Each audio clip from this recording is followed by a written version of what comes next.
We're nosed up into the grass across from this feeder creek, and it's about an hour before low tide, so the water's going out of the creek from the left to the right, so we're trying to throw up into the creek and to the left, and basically slowly let the gulp shrimp drift across the shell bottom.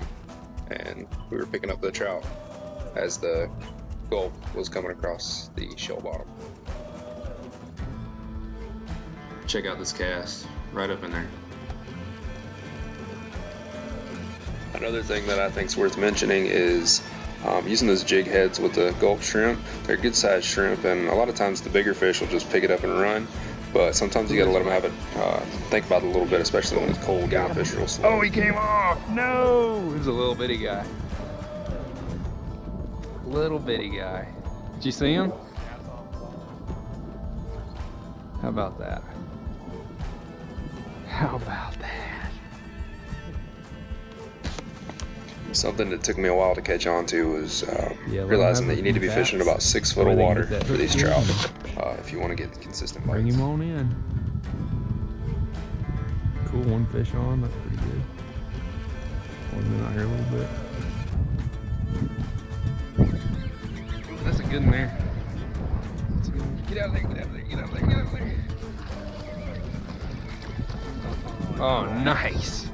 That's a nice trout. Nice trout. Right there. Cast over there, do what I just did. Where'd you cast at? Into the mouth, and then just let it drift all the way down to the middle. I caught him right in the middle. Takeaway from today, I caught a lot more fish than the other guy there with me, because he was, I think part of it was because he was using a swivel instead of tying the line directly to the line. Oh, he come off. Swivels just kind of put off a different signature in the water. The leader material we were using was the same. It was 20-pound fluoro, and the bait and everything else was the same. So I think that really made a difference. That looks like a good sized trout, man. You mind netting it for me? I really don't want to lose this. The net's right here. Oh my goodness, that's a nice skater. There you go. He's right here, right up under the boat. Look at that. Yeah, you're coming home with me.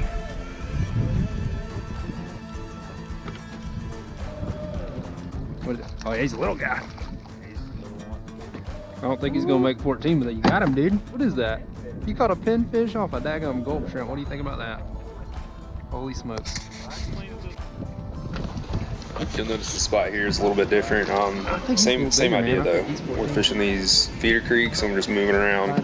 When the fish stop biting, we basically move. If you're not on the fish, that they're not there. They're gonna hit those gulp shrimp pretty quickly because they cut off a lot of sand, make a signature in the water. Good job, dude.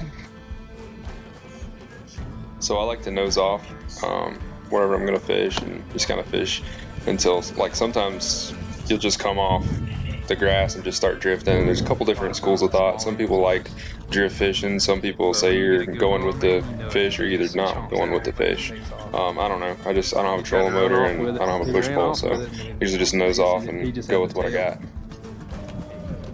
I hope you did. Another thing, you basically want to do whatever you can to sneak up on the fish. Sometimes I'll pull up to an area that has a lot of feeder creeks like that, and I'll just drift right through it. I like that. We're moving now.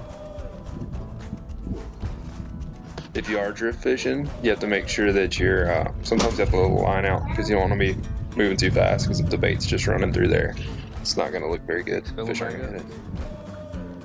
Oh, there he is. Whoa. There he is. Oh yeah, that's a good fish. I'm going to need the net on this one, buddy. He's pulling like hell. Another good one. Oh man. Holy smokes. Holy smokes. So I usually don't show unhooking the fish, but it's a little lesson you can learn. Stuck my finger to kind of hold his mouth open, but they have teeth, so I got. Thought you might enjoy that. Also, you see me hold him inside the gills. Only do that if you're going to keep him, because I don't think it's good for him. But who knows? Oh yeah.